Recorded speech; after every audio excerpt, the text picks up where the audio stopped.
Welcome to the Slop Farm. Enjoy the video. Start with the right foundation. In this video, I will explain how to make bread for salad.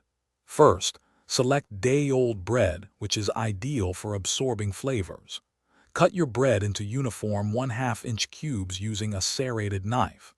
This ensures even toasting and a consistent crunch in every bite. Uniform pieces are key to perfect croutons, so take your time with this step. Now let's add some flavor. Drizzle about 2 tablespoons of olive oil over your bread cubes. Then sprinkle them with 1/4 teaspoon each of salt, pepper, and garlic powder.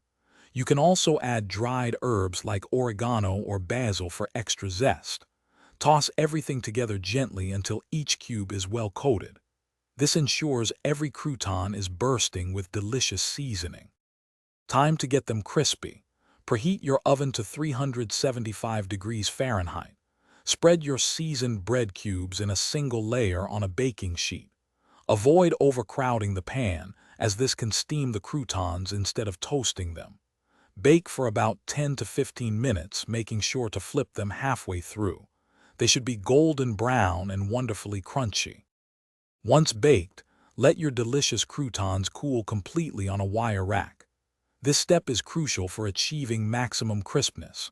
Once cooled, transfer them to an airtight container, where they will stay fresh and crunchy for up to 1 week. They're perfect for topping any salad, adding a delightful texture and flavor. Remember to check the description for a link to Darn Tough socks and other great deals. Thanks for watching. Consider subscribing if we helped you today.